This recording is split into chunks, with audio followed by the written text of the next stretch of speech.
Tamam abi.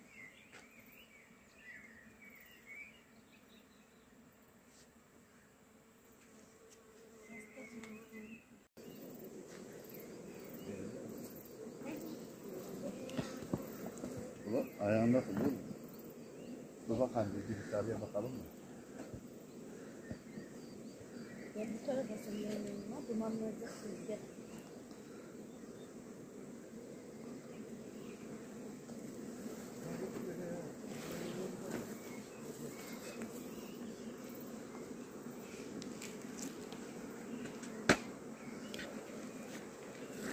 Merhaba arkadaşlar. Gezginin Rotası'nın bugünkü bölümünde yine Balcı Tontul ailesinin misafiriyiz. Geçen geldiğimizde yağmurlu bir günde Ramazan abimle gelmiştik. Tabi çok fazla arının içinde çekim yapma şansımız yoktu. Kapalı bir hava olduğu için arılar çalışmıyordu. Bugün maşallah yani geldiğimiz saat akşam üzeri arılar yoğun tempoyla çalışıyor. Bugün arıcı ailemizle beraber yine güzel bir vakit geçireceğiz. Şöyle buyurun seyredelim. Arılıkların içinde, arıların içinde. Bu saklı vadide güzel çekimler yapacağız. Umarım beğenirsiniz. Son kısımda dediğimiz işte yorum, beğeni ve paylaşımlarla destek olmak kısmını artık ön tarafta diyoruz. Çünkü sonuna kadar izlemeyenler için her yorum, her beğeni, her paylaşım bizler için katkı demek, destek demek. Hepinize yaptığınız katkılardan dolayı teşekkür ediyorum. Görüşmek üzere. Buyurun seyre.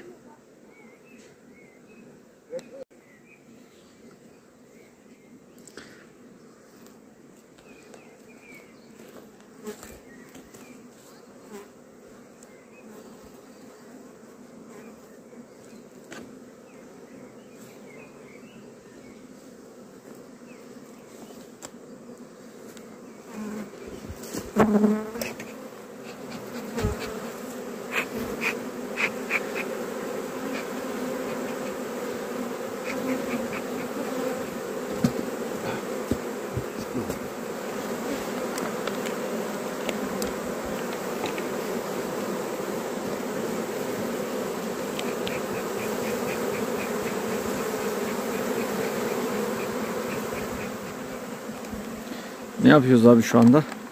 Abi şu anda biz arıya oğula gitmesin diye, yani oğulla uğraşmayalım diye arıların güzüm bir arı değişikliği yapmıştım ben arımın içinde. Damızlıklardan aşı yaptık. Analarını değiştiriyorum.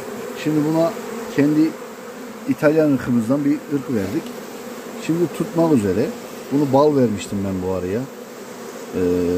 Böyle geçenlerde bak yemiş bayağı. Buraya polen tutağını koymuş. Şimdi bu asıl ırkına geçtiğinde bu şimdi hala o kendi ırkında. Asıl ırkına geçtiğinde bu poleni bu ortaya koymuyor bizim ırk. Kenarlarda tutuyor. Mesela bu çıtada şu çıtada tutuyor. Bir çıtaya topluyor yani. O yüzden baksana yine sana şansına arı sütü çıktı. Arı sütü. Sana ayırdım bunu. Demin de ayırdım zaten de.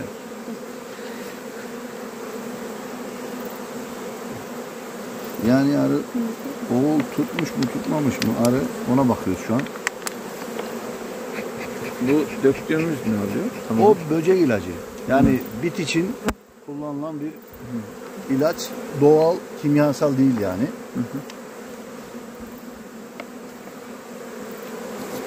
Kimyasal kullanmıyoruz çünkü Kekik suyu gibi doğal su. aynen zaten tadı da çok güzel. Tadı falan yani bazen tatlı elime, üreten adamlara tatlı veriyoruz diyorsun yani. elime acıyla. Yani. Ana tutmuş. Ana da çıkarsa biz. Arkadaşlar Balcı Tontul ailesiyle arılığa gelirseniz gördüğünüz gibi arı sütünü kaynağından içme şansınız var. Yani nasibinize farklı şeyler çıkabiliyor. Sürpriz oldu abi. Maşallah çalışıyorlar abi. Şimdi buna mesela bu arının bal stoğunu beğenmedim Yakup abi. Hacı bir tane bal getirsene şuradan. bal stoğunu beğenmediğim araya bir tane bal koyuyorum. Yani balı olan bir arı hani durumu iyi olan insan gibi daha güzel düşünüyor, değil mi? Yani gerçekten bu doğru yani. Şimdi bir borçlu olan insan ne düşünür? Borcumu ödeyeceğim diyor, onu düşünüyor. Aynen. Başka bir şey düşünme şansı Strese yok. sokturmuyorum diyorsun. Stresi sokturmuyorum, evet. Şimdi ben buna şu poleni köşeye bırakacağım. Çünkü buradan kullanacağını alır o istediği zaman. Bildiğin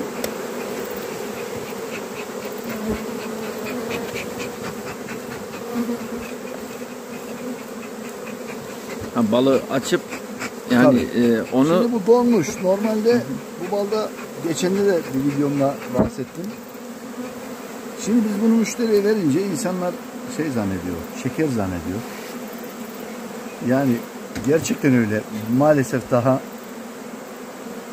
bu konuyla çok karşılaşıyoruz. Halbuki donan bal, bak yumuşak don, farkındaysanız bakın. Normalde bu kötü bal olduğunu taş gibi olur. Yani bu donduğunda çok kötü donar. Ama bu bizim ballar yumuşak donar. kıvamlı. Kıvamında donuyor, evet. Tereyağı gibi yiyebilirsin.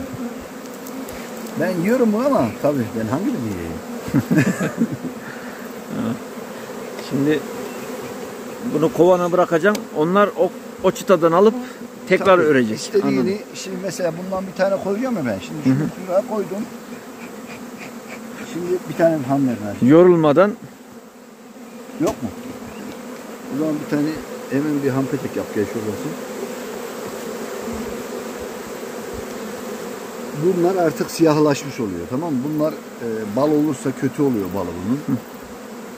Yeni peteklere sürekli devir daim oluyor abi. Mesela şimdi bu arının içinde bu sene değişik petek kalmadı artık.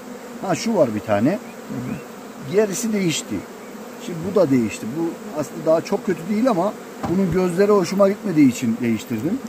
Bundan çıkan yavru hoş olmaz. Çünkü çok küçük. Çok küçük olunca gelişkin yavru, olmaz. yok, düzgün çıkmıyor. Yavru sanki bize göre düzgün çıkıyor gibi de ömrü az oluyor abi.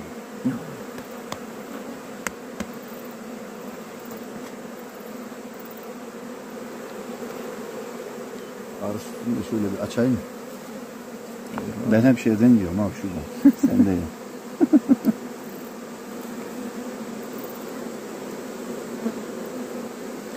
Arı sütü şifa değil mi abi? Tabii ya. Ya bunun konusu nereden ben sana mesela yola çıkayım? Ben böyle şeylerde hep arıdan yola çıkıyorum Yakup abi. Mesela bir normal arı 40 gün yaşıyor. Kış aylarında 4 ay 5 ay yaşayabiliyor. Çünkü çalışmadığı dönemde kendini kovanda değilse 4 ay 5 ay yaşamasa bu mümkün değil yani, arı kalmaz bizim kovanlarda. Çünkü yavrusuz durabiliyor. Ama kraliçe 7 yıl yaşıyor. İşte. Sebebi de bu. Yani bir nevi ölümsüzlük. Ölümsüzlük gibi bir şey bu yani. Yani 40 gün yani Nereye? 4 ay nereye? Tabii şu 7 yıl, 8 yıl. Şu an abi mesela şu şey, bu kraliçe olacaktı. Kurtçuk. Kurçuk, evet. Bir tabii kraliçe şimdi akşam sen olacaksın. Onu yedikten sonra bugünlük kraliçe ol abi, ne olacak yani? Şifa niyetine.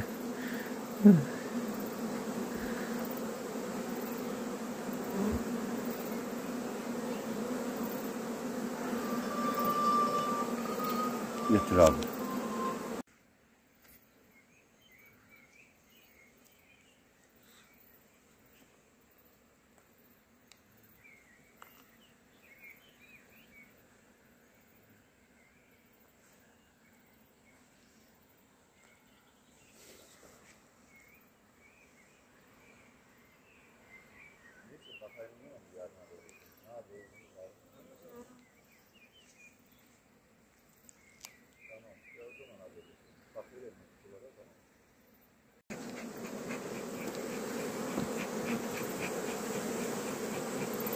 Krema gibi abi. Aynen abi. Biraz boğazını yakacak. Ama enfes bir şey bu ya. Yani bunu yemeyen kimse bilmez. Yani yedikten sonra zaten hele düzenli yesen, mesela benim birader astım hastası, unuttu. Hastalığını unuttu adam. Düzenli yiyor ama. O her gün dikkat ediyor. Mesela düzenli yiyor. Başka sağlıkları zaten dört dörtlük. Yani kolay grip olmaz zaten. Bunu tüketen insanlar grip olmaz kesinlikle. Yani grip niye gelir? Yani bağışıklık düşük olduğu için gelir. Abi sana şifa olsun. Şöyle. Abi normal şartlarda ben bunu o kadarcık bir kısmını almaya kalksam ne kadar? Bu kadarın bunun ortalama bu 1 gramdır. Bu yıl 20 lira falan abi. 20 lira. Şu. İşte. Yani kilogram fiyatı 20 milyar. 20 Şu milyar. an bu sene satış fiyatı öyle olacak gibi. Yani geçen sene 13 bin liradan sattık kilogram fiyatını. Tabi bilemeyiz de yani. Tabi değişkenlik gösterse. bellidir onu. Ama bir kere Yani şöyle de bir şey diyebilir miyiz abi? Benim arıcılarla gördüğüm arıcıların da içinde olduğumuza, arının balından ziyade alternatif ürünleri daha değerli. ya tabii ki mesela şu an bir arı zehri var. Hı hı. Bana belki bilmiyorum niye herkes beni arıyor. Ona da dikkat ediyorum da. Her Yenilikçisin mesela abi. 20 güne bir tane arkadaş bana bir video atıyor. Arı zehriyle alakalı, işte arı sütüyle alakalı veya dağda bir bal bulmuş adam bana atıyor. Tamam mı? Dedim ki arkadaşım birine, ya arı zehrinin pazarını bulsak biz de yaparız. Arı zehri bir şey değil ki. Kovanın üstüne kapatıyorum. Bir aparatı var. O üretiyor ama üretmek mesele değil. Mesele ürettiğini satmak. Yani orta tamam çok değerli. Çok inanılmaz bir rakamlara satılıyor ama bizden kaç paraya alacaklar? Mesele orada yani. İşte. İnsanların kaça sattığı değil. Ya bunu üretiyoruz. Biz nasıl? Mesela müşterimiz var. Satabileceğimiz kadarını üretiyoruz. Veya üreten arkadaşlarımız var. Bunlarla o şekilde. Tabii yani. Bizde olmasa da onlardan temin edip gönderiyoruz yani. Çok samimi arkadaşlarımız var bunu üreten. Bizim asıl yoğunluk verdiğimiz bal. Bal, polen. Ya tabii brokoli. arıcılık demek, yani bal demek de. Hepsinden üretmeye çalışıyorum ben ya. Ama yani vakit buldukça. Alternatif ürünlerdeki şey daha daha az bulunduğu için tabii, kazanç oranı fazla daha oluyor. Kazanç oranı daha fazla ya. Ya mesela biz eşimle beraber şimdi Mart ayından beri çalışıyoruz. Mart ayından beri bu arada ne yapar insan ya? Hani şöyle düşünsen şurada kaç kovan var? Şurada 200'ün üstünde 250 falan kovan var. Vardır yani. Saymam da. 200 diyelim. 200 kovanla ne yaparsın? Mart ayından beri uğraşıyoruz. Hiç işi bitmiyor abi. Yani çünkü ama dikkatli yapıyorsun. Yani şimdi mesela arıların analarını değiştirdik. Tutmayanlar var, tutanlar var. Hani bak az önceki peteği değiştirdik. Hepsi sırayla. Şimdi bunları değiştirdik, rahat edeceğiz ya sözde. Ya bu arı yani bunun içgüdüselini biz tanıyamayız ki. Biz sadece kendi tecrübelerimize göre başkalarının yaşadıkları o tecrübelere göre hareketle yapmaya çalıştığımızı yapıyoruz. Geride kalan kalıyor yani. Şimdi şöyle söyleyeyim. Ne yapıyor derken şimdi baktığımızda 250 kovan varsa yani buradaki nüfus potansiyeline bakarsak bir Türkiye'nin nüfusu kadar potansiyel var yani. Ülkeyi yönetiyor gibi bir şeysin abi şimdi. Sizin için basit de yani milyonlarca burada böcü var. Benim tabirimle böcü diyeyim artık. Sevdiğim için söylüyorum. Şunlara baksanız arkadaşlar. Bunların her birisi bir nüfus. Hepsi çalışıyor değil mi abi? Tabii, üretmek için. Şimdi bunlarda mesela bak ben göstereyim mesela şunlar işçi arı bak. İşçiler belli olur. Zaten yavrular belli olur. Yavrular şimdi piyasada yoklar bak. Onlar daha küçük olur. Biraz daha böyle sarı tüylü olur. Mesela bak şu yavru bir tane buraya gelmiş bak. İn aşağı bak, oradan hemen şey yapıyor öteki. Kaçıyor mu? Yani genelde bak bunlar işçi. Bunlar koruma. Şu an hemen kovanın üzerine çıktı. Koruyorlar. Etraftan.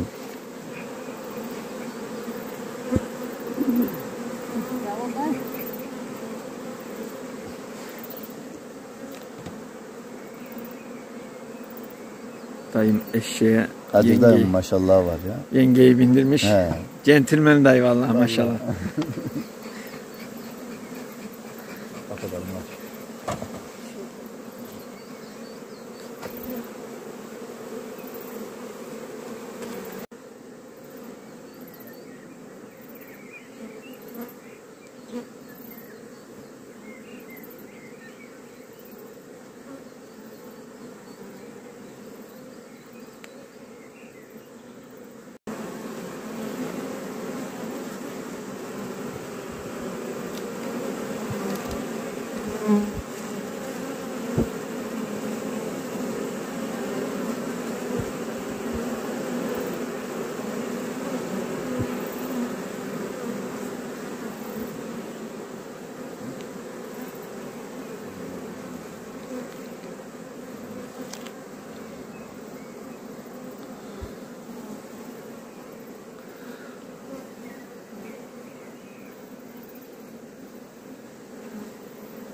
Tamam, sen gözlüğü giy bir gel, ben sana yine vereceğim telefonumu. Hadi çabuk gel Vehbi. Hemen 2 dakikalık rehberimiz. Hemen Şöyle. yapılır.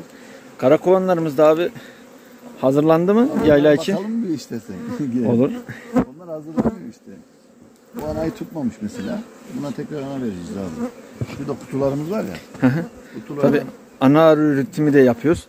Diğer iki Kendine videomuzda göre. da bahsettiğimiz gibi. Aynen abi. Kendine göre biraz yapıyorum abi. Kendine göre dediğin abi kaç orada Ya 300 300 kadar kutu var. Yani ya ben de arı kalabalık ya. Şimdi bu anayı ilk seferde böyle hemen değiştirirsen, mesela bir girdik bir haftada komple değiştirdik burayı, anayı. Karakovanları da dahil bunun içinde. Şimdi mesela karakovan dolacak boş karakovanlarım var. Onlara da hepsini her sene ben taze anayla giriyorum yani. Anladım. Yıla. sıfırdan. O zaman avantajlı oluyor. Nasıl karakovan talebi bu sene doldu mu? Talep çok fazla abi. Doldu yani o zaman. Aynen, talep çok fazla. İnsanlar gördüğü şeyi, bildiği şeyi daha iyi tercih ediyor abi. Zaten bir yıl önce alıyor ya. İkinci yıl 3 tane diyor da biz 3 tane yazmıyoruz. En fazla 2 puan yazıyoruz bir kişiye. İkinci yıl hemen istiyor. Abi geçen yıl zaten yetmedi. Geçen yıl yani bilmiyorum da ortalama bir 2 ton daha karakovanım olsaydı gidecekti yani. Satılacaktı. Maşallah. Bakalım mı bir tanesi? Bakalım abi. Vehbi patron gelinceye kadar Hadi çabuk. bakalım.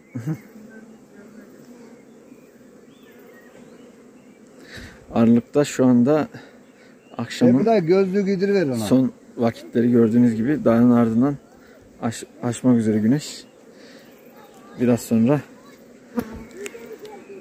tamamen karanlık çökecek. Tabii ışık yine olacak da altın sarısı gün ışığının görselliğini vermez.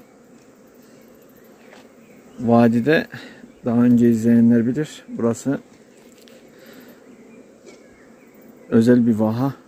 Şöyle şu aşağıda su kaynağı var. Aynı bizim dağ yönüm olduğu gibi burası da eskiden tamamen ekim dikim alanlarıyla kaplı bir bölgeymiş. Ama tabi yılların içinde rağbet kaybolmuş.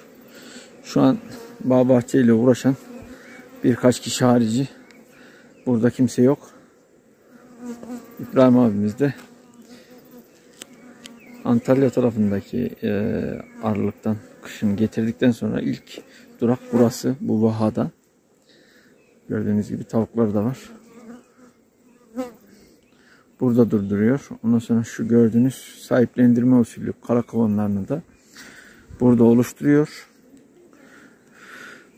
Ondan sonra bunlar tamamı hazırlandığında nektar akışı bu bölgede biraz kısaldığında ne yapıyorlar? Yayladaki taze çiçeklere arılar, karakovanlar gidiyor ve orada bal üretiliyor. Sistem şöyle, sahiplendirme usulünde size sahiplendiriliyor. Adınız yazılıyor. Yazıldıktan sonra bu attaki kovanda ara bakımlarından da videolar atıyor abi.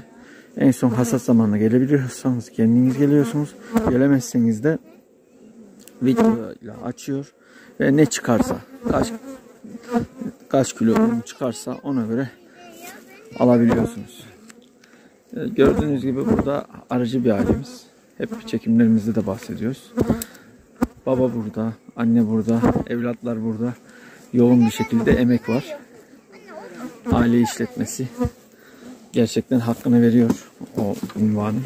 Evet, şimdi mesela bir karakol. dayımın balı arısı. Kim? Kendi öz Ramazan Teker. dayımın, Evet. evet. Onun arısı bu. Evet, küçük arıcımız. Vehbi, hoş geldin. Neymiş mesela? Bunun anasını geçen sene kendi anamız olduğu için kendimizin olduğu için değiştirmemişim bunu galiba. Evet, aynen. 2023 İtalyan. Arıcılar abi, arının illaki bir belli koyup belli bir periyotla takvimle hareket etmesi lazım değil mi? Kafaya göre değil yani, notları almışsın ona göre de. Bence öyle olması lazım yani. Öyle olursa her zaman avantajlı yolunda daha rahat olur arıcılık ya. Yani nasıl? Mesela Bilinçli programlar. şimdi mesela bizim arımız oğula gitmeyecek ya. Yani bu kadar yani büyük konuşma belki ama hani o işi bitirdik biz artık yani. Yani ana Hani değişince. şimdi şöyle bir konu aslında şu. Mesela bir araba batar da çamura batıyor araba ya. Evet. Ayı benden satıyor mu? Yani battıktan sonra insanlar diferansiyeli oturtuncaya kadar Anne evimi evden dedin ya. Evet, küçük arıcımız. mesela arabayı diferansiyele kadar batırıyor. Ondan sonra diferansiyelden işte çıkaracağım diye kirka oluyor, bilmem ne yapıyor, uğraşıyor. Bu da baştan batırmadan yani oğula götürtmeden olayı biz en başta çözüyoruz. Ana arıyla. Şu tarafa geç istersen, arılar hep kaldı orada. Üstündeler mi? Senden gelemiyorlar kovanın içine. Bir saniye abi. Hemen iniştiler bak. Aynen. Tamam lan tamam hadi. Polen de var. Polen var ayaklarında ondan ağır Şey. Rotar yapıyorlar seninle. Aynen. Kovanın önünü kapatınca. Aynen. Evet arkadaşlar, açıyoruz şu anda.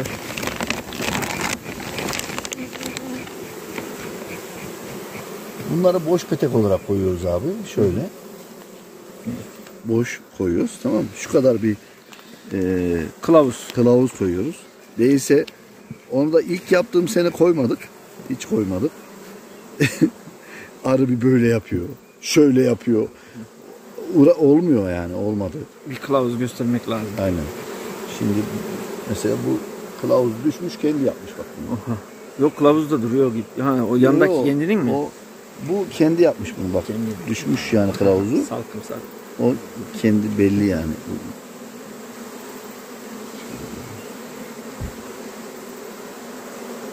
Şöyle.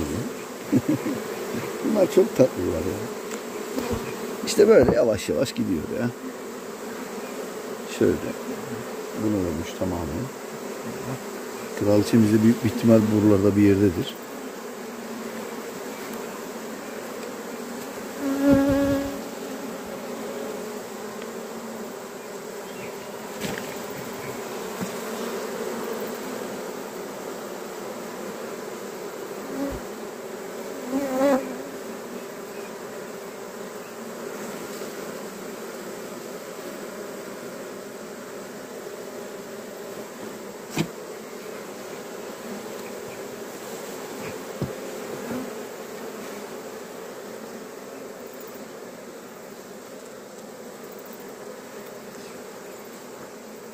Aralık'ta da güneşi de uğurluyoruz abi.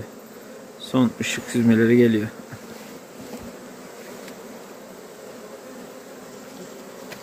Kalçamız Evet, da burada. kalçe. Kendi anamız, kendi ürettiğimizin anamızın Kırmızı başlık. geçen yılki anamız, evet. Kendi ürettiğimiz bir anamız abi. Şimdi bu arı bak normalde şu an mesela bu ana kendi ürettiğimiz bu ırk olmamış olsa ne olurdu bu abi biliyor musun? Uyum sorunu Bu var. arı direkt oğula gidiyordu. Şu an oğulda olması lazım diyor. Evet. Gördüğün gibi daha hiç oğula yönelmemiş. Şu sıkışıklıktaki bir arı kesinlikle oğula gider yani. Şeyi sorayım abi. Şimdi mesela bunu arıcıların tercih edebilmesi, ana arı mesela ne kadar? Fiyat olarak mesela. 350 TL'den sattım ben abi 350. sürekli. Yani müşteri daha çok bizim anaya da bizde ana yok. Anladım. Yani Sınırlı sayıda diyorsun. aynen ya bizde öyle çok çıkmıyor zaten. Maşallah gördüğünüz gibi arkadaşlar bakın hücrelerin içinde peteklerin nektar getirdikleri nektar bal diyelim artık reçine cam gibi parlıyor. Biraz da ışık gitti artık da o yüzden çok net olmasa da parlamayı görüyorsunuz arkadaşlar. Tam bir emek en doğalından. Şöyle güneşi de göstereyim. Evet, güneş dağın ardında kaldı, evet abi. Acaba bunu bölelim mi?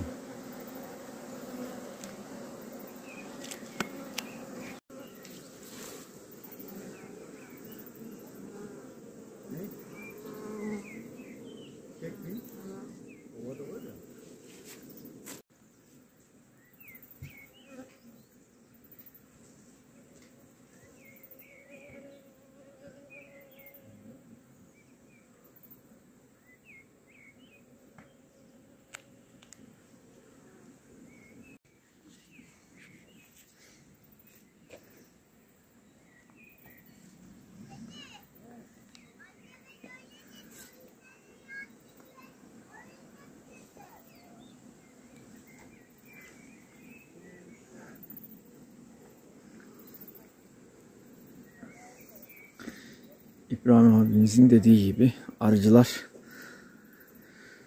aynı diğer ki hayvan üreticilerimiz gibi arıcılar da dağların bekçileri. Özellikle bu dönemde artık nektar akışı hızlandığı, bal üretiminin yoğun bir şekilde olduğu zamanlarda arılıkların olduğu bölgelerde genellikle yani bilinçli olanlar böyle insanlardan işte şehir merkezlerinden uzak, işte ne diyeyim, kimyasaldır, bu tarz işte çevresel etkilerin en az olduğu doğal yerleri tercih edip ne yaparlar? Arıların daha huzurlu çalışmasını hem de en doğalından nektarları getirmesini sağlarlar. Ve de dediğim gibi buralar dağın başı diyerek tabir ettiğimiz kuş uçmaz kervan geçmez dedikleri noktalar artık şehirden uzak. Yüksek bir arabanız yoksa, yani şahsım adına söyleyeyim, benim arabayla tübebillah buraya gelemeyiz. Gelemeyeceğiniz bir rota. Öyle olunca arıcılar da dağlarımızın aynı hayvan üreticilerimiz gibi bekçileri.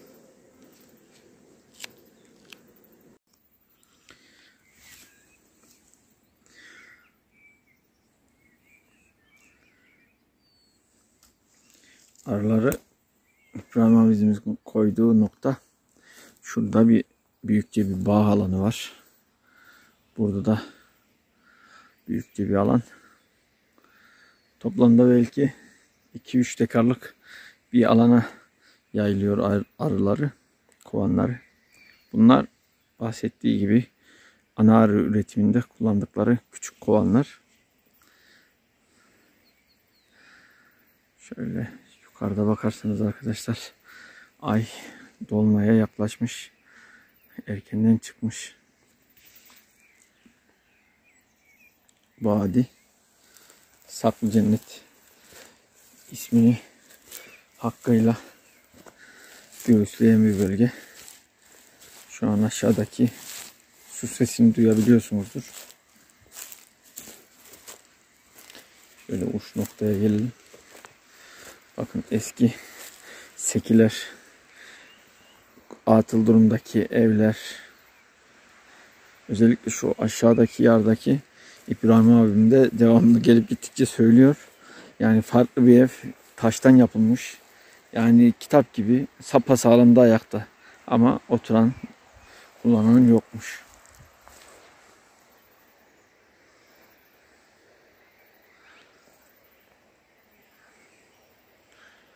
Güneş gidince yavaştan arılar da yuvaya dönecek biraz sonra. Şöyle vadiyi göstermek gerekirse, bakın yukarılarda da sekiler var ve kavaklar var, kuruyanlar.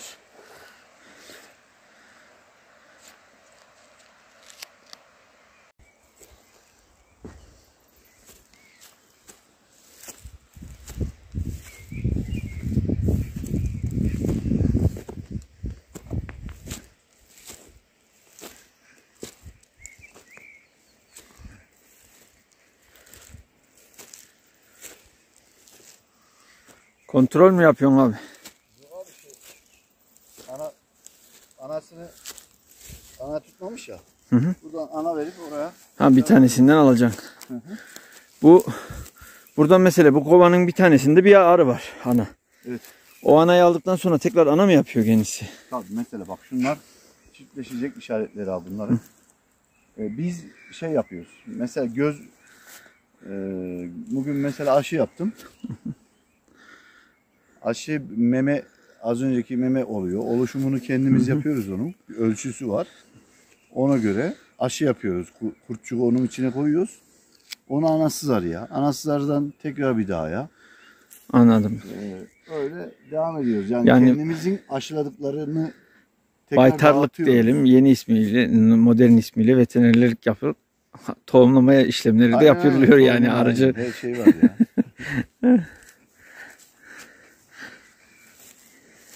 Mesela bu çiftleşmiş bir anamız var mesela bu. Bu arı çiftleşmiş. Bunlarda da bayağı potansiyel oluyor abi. Az değil demek ki. Şimdi az önce video gördüm. Yine bir video atmışlar bana. Az önce bir arkadaş. Adam videoda diyor ki anacılar diyor. Arı görün, arı görün diyor. Tamam mı? Ben de içimden dedim ki, tabi adama yorum yazmadım ama bulup yorum yazmadım yani. İçimden dedim ki ya başkasının yumruğunu görmeyen kendininkini balyoz zannedermiş ya. Yani, maşallah abi. Yani yapacak bir şey yok. Adam kendininkini balyoz zannediyor. Ne yapsın? Tabii bizlere demiyordur o. Başka anacılara diyordur ya. Maşallah abi. Altın gibi çalışmışlar. Ben de bunlar düzensiz sevmez. Bunu buraya tutturmuş. Şu ileri Sağlamlama gitmesin için diye. Aynen. Ha, anayı da gördük evet. Ama Kıraç. daha oluşmamış. Daha yeni yavru yapmış bu. Bu alınmaz mesela şimdi. Bu biraz daha keçi olacak. Bu şimdi yazmış. Tamam mı? Büyüyecek yani. Tabii canım. Bu şu an yazmış abi. Saltanatın gereklerini tam olarak karşılamıyor. Yani Yok, sonuçta koskoca bir koloni. Şimdi bunu alırsak biz karşıda vardığında kolonide kapalı yavru görecek ya. Varınca ana bu ne diyecek ya? Bu yavru ne burada? Ben bunu hiç bizim kuvanda görmedim diyecek. Bu kuvanda yani, tamam mı? İşte. Ama bunda kapalı yavruyu da gösterirsek ya tamam bu bizim orada da vardı diyecek. Anladım. Yabancı Yani çıkıyor. tedirgin olmuyor, tamam mı? Varınca hemen işine bakıyor. Aynen. Bunu almama sebebimiz o. Kapalı yavruyu görmesi lazım.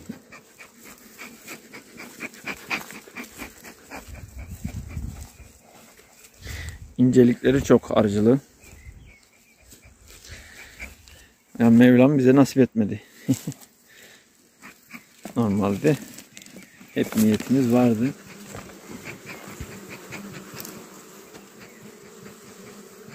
Bu tedirgin.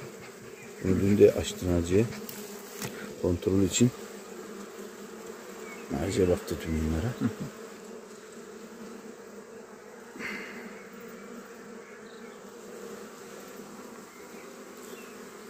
Ha, bu kapalı yavruyu göstermiş bak abi. Bunu alabiliriz mesela. Bak, tamam. Yani bahsettiğim az önceki olay Şu buydu yani. hücreler. Sır dediğimiz olay mı oluyor?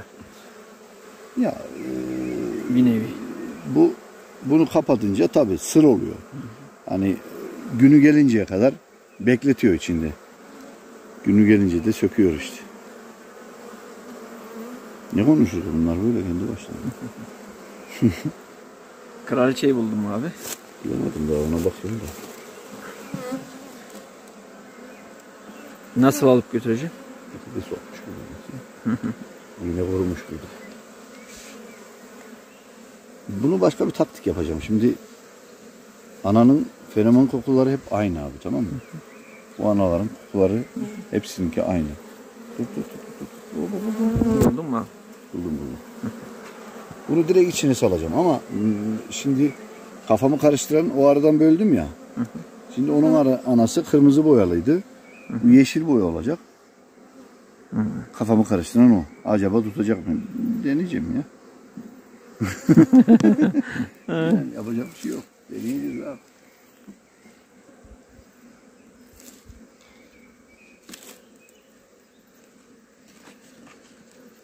Şu an ana arı elde. İnce bir işçilikle taşınacak o zaman. Aynen. Hata götürmez. Bir şey olmaz abi. Kıpırdayamıyor mu? Yok şu buradan tutmayacağım bunu. Burası çok hassas. Kafadan tutabilirsin. Zaten çok hafif tutuyor. Sıksan zaten gider abi.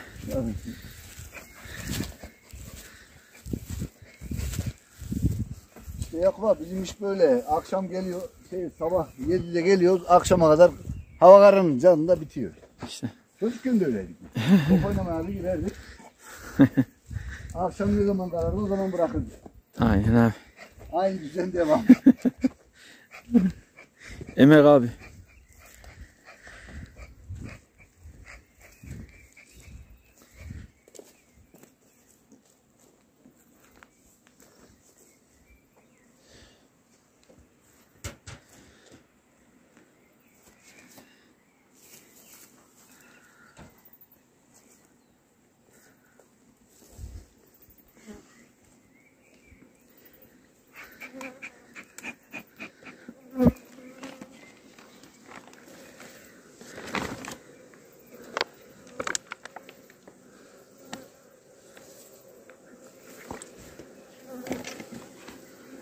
Bir bırakalım bakalım ne yapacak.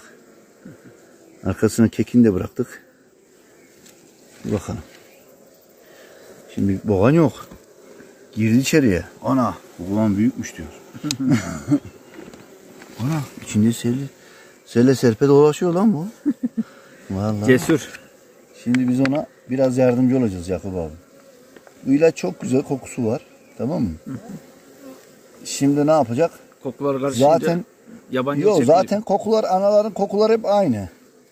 Şimdi ana bazen ana veren arkadaşlar yanlış şey kullanıyor. Ana öldürüyorlar. 3 gün 4 gün duruyor. Niye abi böyle yapıyorsun diyorum ben. Öyle. Anasızlığına alışsın. Ya sen anan yokken kaç gün durabiliyorsun ya? Niye? Psikolojin bozulmaz. Arıyı çıldırtmaya gerek yok yani. Anacılığa başladığımda ben hep arıcılığı mantık çerçevesinde ilerletirim. Arıcılığa başladığımda, yani anacılığa başlamadan önce bütün herkes bana böyle diyordu. Ana aldığımız analarda da böyle diyorlardı. Ben kendim bu sistemi yaptım. Mesela bak saldık. Sıkıntı yok. Bunu Bir ses yoğunlaştı ama. şimdi ilacı verdik ya, ondan yapıyorlar.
Bir an daha tut geleğini abi.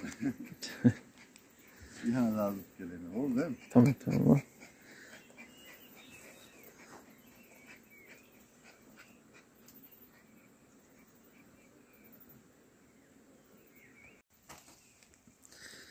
Kolay gelsin yenge. Arılar doydu, sıra bizde mi yoksa?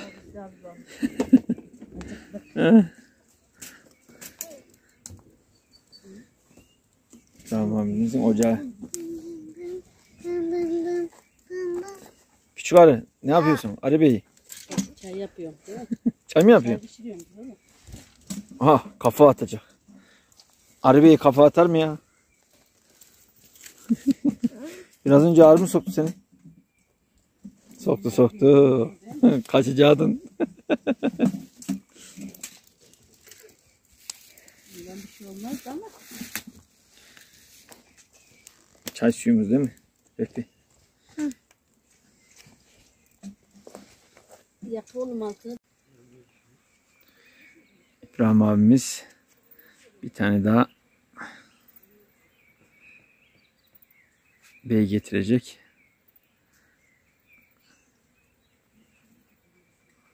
Bu çiçeklere bir ismi de unutma beni çiçeğiymiş.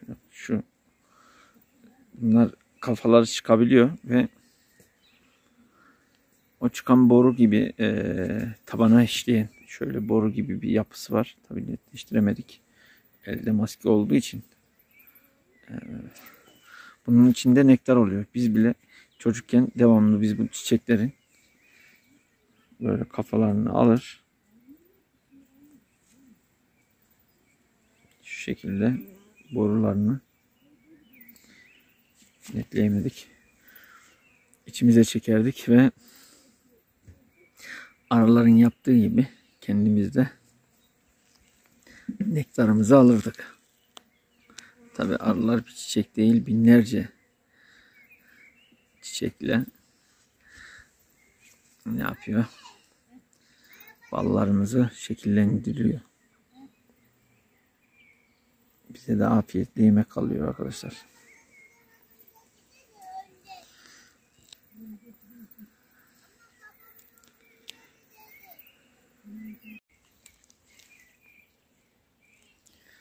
Yaban gülleri yani çöğür gülleri.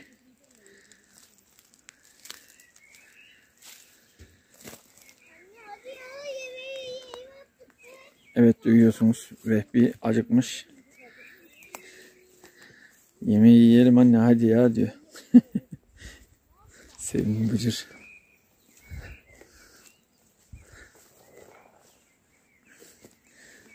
Eskinin bağı olduğunu gördüğünüz gibi çubuklar var. Boşlandığı için tabi çubuklar tımarsız boylanıp tekrar vuruyor. Alt çapası yapılmadıktan sonra, bakımları yapılmadıktan sonra gördüğünüz gibi atıl duruma düşüyor.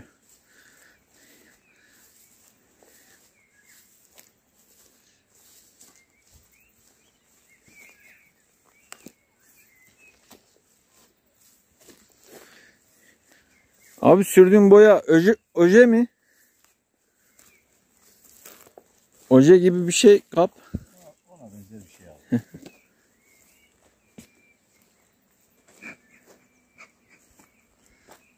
Aldım.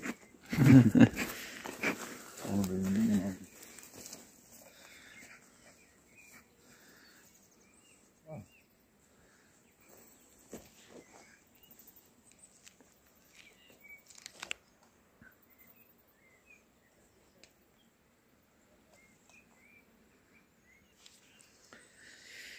Evet, Aralık'ta gün batmadan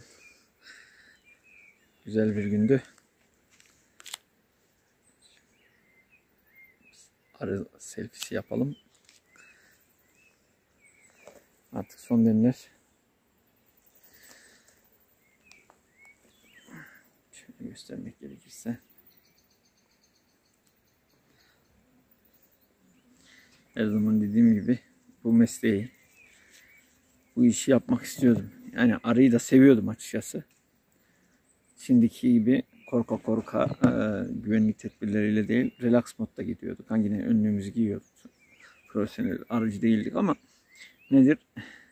Rahat bir şekilde gidebiliyorduk. Alerji olayı bizi bu ilgiden, alakadan uzaklaştırdı. Aracılık gerçekten güzel bir şey. Yapabilene, bu tarz bir mesleği edinebilene bulunmayacak güzellikte. Ha tabii şöyle bir şey var. Şöyle güzel yanlarından ayrı zor yanları da var. Yani çocuğa bakarmış gibi binlerce, milyonlarca, milyarlarca diyeyim artık kovan sayısına göre çocuğumuz var. Bunların devamlı bakımını yapmanız lazım. Aynı çocuğa bakar gibi düzenli bir şekilde gelip gitmeniz lazım. Kontrollerini yapmanız lazım. Başında durmanız lazım. İbrahim abimin dediği gibi oğula çıkmaması için, oğul demek sizin arı potansiyeliniz içinden yeni bir bey seçip kovana elveda deyip sizden sizin gücünüzün başka bir yere, dağda bir yere gitmesi veya da başka bir arıcının kolonisine katılması gibisinden diyebiliriz. Çünkü ne kadar bu şekilde üretici arıcılar varsa dağda oğul arayan arıcılarımız da var. Yani onu da meslek edinmiş insanlar da var. Buluyorlar ve onları satıyorlar ve oğul genellikle dağa kaçtığında bir ağaç kovuğunda veya da taş yarığında böyle doğal bir şekilde, doğaya uygun bir şekilde bir yere yerleşip orada ciddi de bal üretimi yapabiliyor. Tabii şimdi İbrahim abim de o karakovanlarında özel sahiplendirme yapıyor ama dağda bulundu muydu? Yani baktığımızda sonuçta 2000 rakımın üzerindeki yerlere götürüyor arılarını günü geldiğinde. Orada bal üretimi yaptırıyor. Eşte yerde ama tabii kütükte veya da kayanın kovuğunda doğal bir şekilde bulduklarında insanlar bunu da gördüklerinde 5 ise 10 lira verebiliyorlar yani. Hiç adı olmuyor. O da bir ciddi bir sektör. Güzel bir uğraş. En temelinde de hiçbir şey değilse 2-3 kovan bakabilene, yapabilene hobi anlamında ve ne yediğini bilme anlamında ciddi bir katma değeri olan bir ürün. Burada da bahsettik biraz önce videomuzda. Arıcılık anlamında bal en bilinen üretim ne diyelim, üretimin çıktısı diyelim, ürünü diyelim. Bu en bilinen ve fiyat olarak yani skalada en alt demeyelim de en altlara doğru seviyelerdedir. Çünkü arı sütü, propolis, işte ben bilmiyordum biraz önce bahsettiğim arı zehri, polen, yani buna benzer arıyla ilgili bir sürü ürün var. Bu ürünlerin katma değeri daha fazla, daha yüksek. Sağlık anlamında İbrahim abim bahsetti, bir akrabasından bahsetti. Arı sütünü içerek astıma bile fayda olduğunu söyledi. Astımla ilgili özellikle böyle solunumla ilgili sıkıntı yaşayanlar için özel evler var. Ahşaptan yapıyorlar yanlış değilsem bu evleri ve bir kovandaki hava sirkülasyonuyla içerideki hava temizleniyor ve içeriye temiz hava veriliyor. Yani bir düşünün ki arı kovanın içinde yatıyorsunuz. Öyle evler var.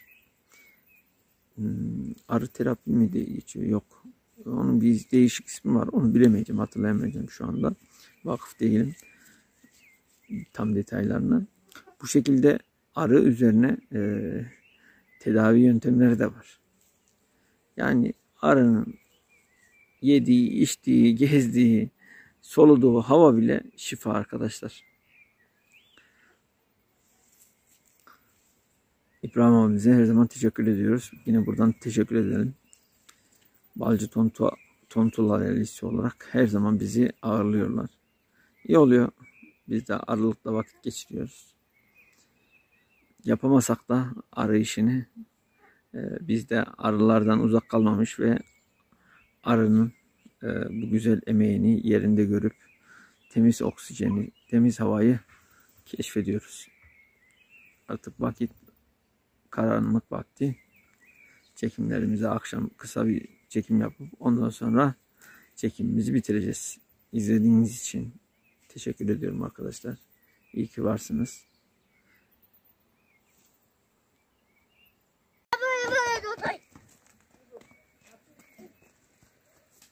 Ya bir tilkilerden böyle dursun.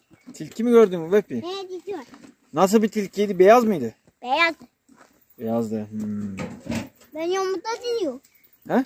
Ben yumurta diyor. Yuvamıza mı giriyor? Bu bizim yumurta. Öyle mi? Orada yatıyor mu sen yuvanda? İyi maşallah. Anne, yumurta Açma. atayım mı? Açma. Dede açma diyor, sen açayım diyorsun. Yardım orada. Yapayım. Atayım. Açma dedim açma. Oraya girmeyin.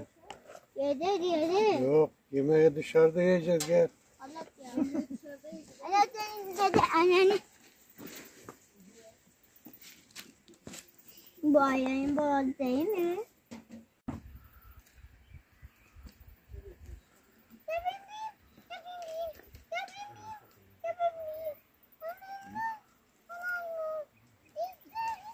Aa, ne gidiyor batı? Uçak mı gidiyor Vehbi? Hayır, o roket. Roket mi? Anne roket gidiyor.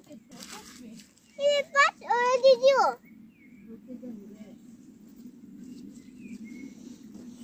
Vehbi'nin roketi.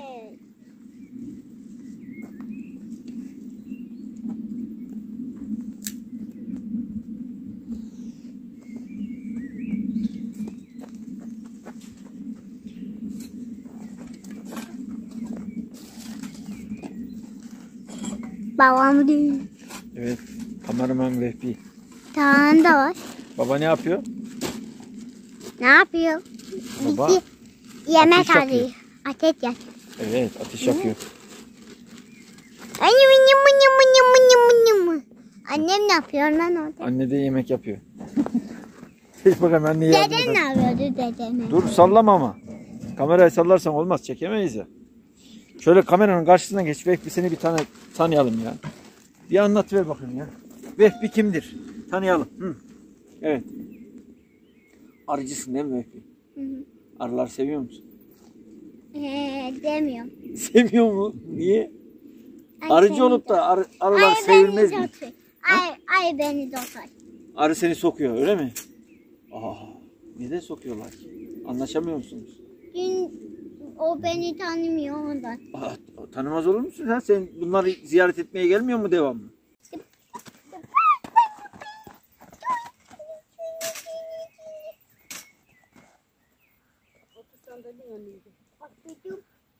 Ama sandalye orada yok ki.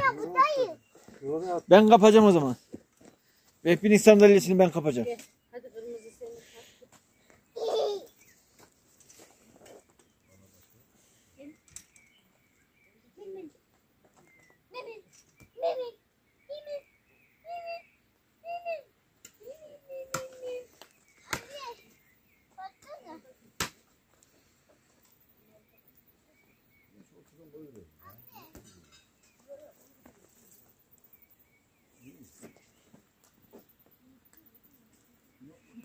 Ateşin dibinde be.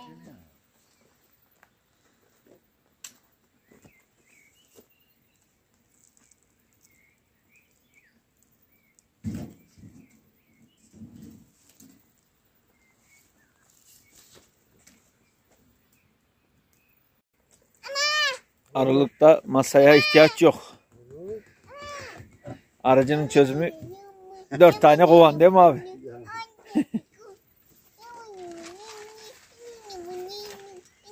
Mendilimiz de belli abi. Aa,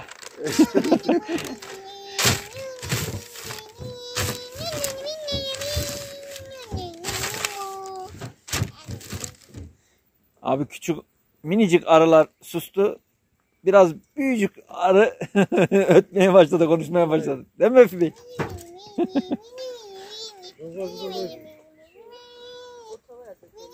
Tamam.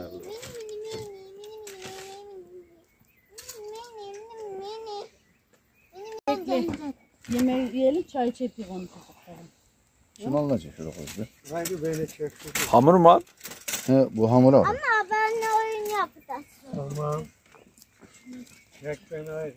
Bıçak gelecek herhalde bana. Hacı. Ha, getir gel de karıştırma. Beni çek. Hamurlarını da köpeklere verelim değil mi? Pişmiştir bu. Aynen abi. Öyle değil.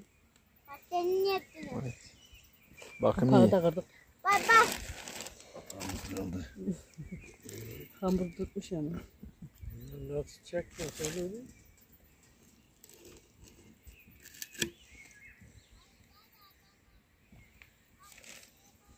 Bu sefer güzel olmuş herhalde. Vallahi iyi Yandan. gözüküyor ama inşallah. Abi geçenki de iyiydi ya. Siz beğenmeseniz de ben yani güzeldi yani. Ateşte pişti ne güzel. Dur bakayım bir. Abi iyi miydin bana? Şu hamurlar olur mu? Hamurda mı? Hamurları alayım. Yok kıymasın mı? Şeyin içine. Zaten öyle Kurumuş oluyor. olmaz olsun çıkmaz. Hı hı, çıkmaz çıkmaz. Tamam. Tamam. İstersen üstüne Anne, kapatmalar güzel bu. çeviriyoruz. Anne didem mi? Şöyle. Evet. Gidebilirim herhalde. Dur ver bir.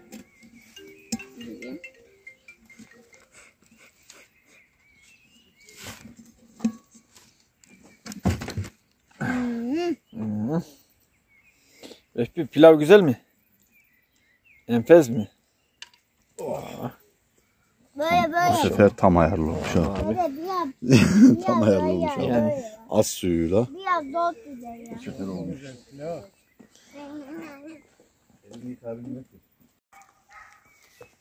Abi yok galiba. Yok. Gitti demiyor. Ne dedi? Baba, gideceğine mi dedi? Anne dedi mi dedi? Anne dedi mi dedi?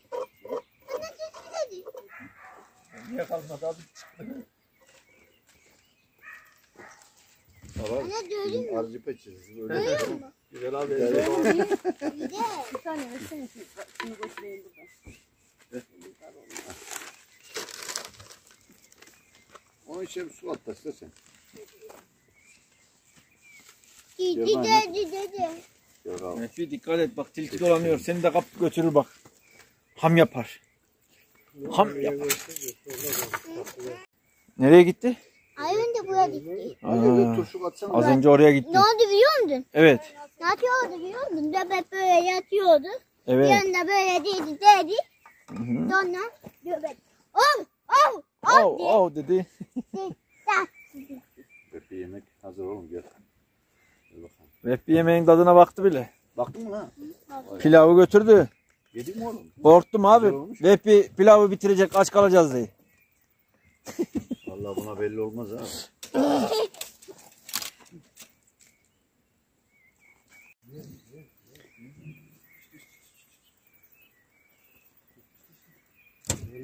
Su testimiz de orijinal yani.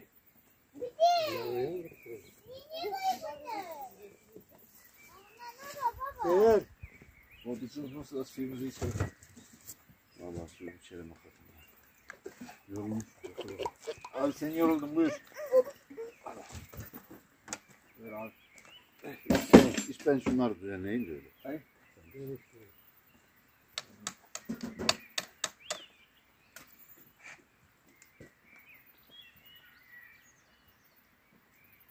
Dede, sen de diyor mu beni Kuş cennet bize baksana abi ya. Böyle bir güzellik yok vallahi yok ya. Akşamda da, karanlıkta da devam ediyorlar abi. Vallahi. Birazdan bir tık duruyor. Sonra tekrar başlıyorlar. Gece yarısı. Anne, ay önce titi ne dedi? Ne oldu dedi? Bak ne oldu biliyor musun? Yemeğe geliyor galiba. Yemeğe geliyor ama göbek onu dövecek. Av av diye. Doğadan itti. Cici ne diyor? Yala. Bir sarılalım Bir ya da. köpeğe bitti diyelim. Gel lan bir sarılalım. Hadi. Vallahi çok güresim geldi. Ya bura. Tilkiye verelim onu.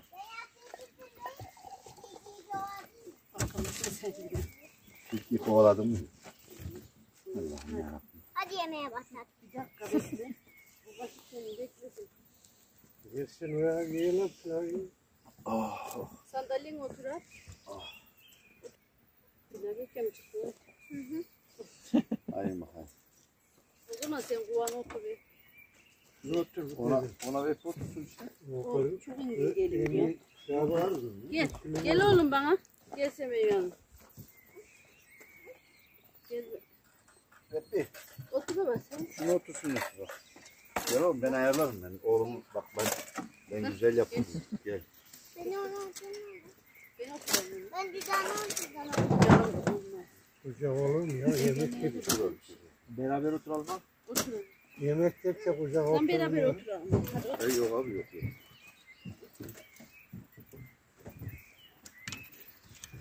Ya Burada oturmazsa ben oturayım ne yapayım? baba ayağına değdi annemin. Manyak mısın anne? Ya sen de çeneni kes ya. Anne şuna bir bayıl. Çeneni kes çeneni. Şimdi bayıl. Anne bayıl anne. Konuşma abi. Bayıl anne. Mehdi canımı çektirdi. Silahı da aldım ben de. Ha. Al bakalım.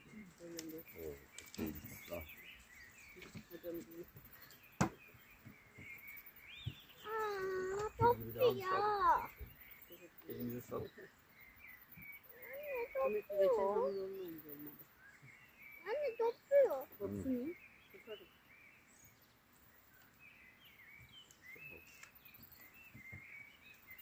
Ekmekler şuradaydı.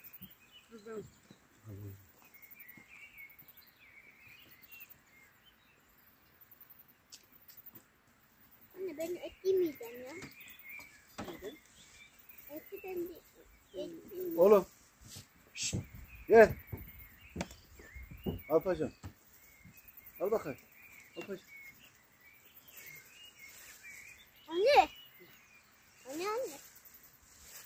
Yiyeceğim ben ekmeği. Kemik. Ekmekle yiyin. Hayır. Al bak al. Paşam. Bana bak bana. Bana bak. Al bak. Al.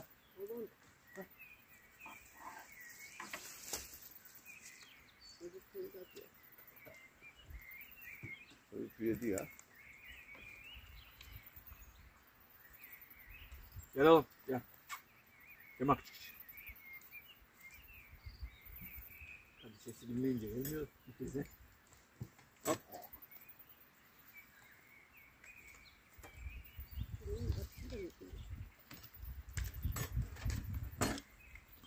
Diyor anne ekmek verelim. Hani ekmek yemesini kemik vardı. Oğlum atma atma. Kemik Atma var boşuna. yemez mi? Yanına bitti. Yediğin kemiği at. O yemez. Götür. Onu yemez şimdi bak. Onu Şuradan ben yemez. sana vereyim Gel başka ben bir şey kemik yapma. vereyim de onu ver. Gel. Onu yemez oğlum. Kemik verelim onu ver. Tamam mı? Ekmeği de yiyelim. Sen ne diyorsun? Ver babası kemik ver oradan ya. Yok. Çocuğa versin.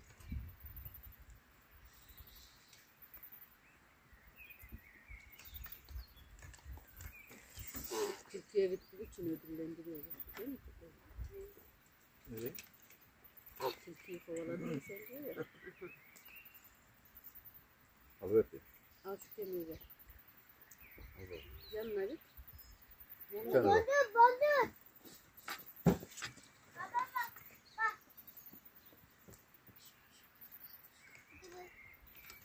Bıdı bıdı. Al oğlum şunu da ver. Al. Bunu da ötekine ver tamam mı? Hadi baba.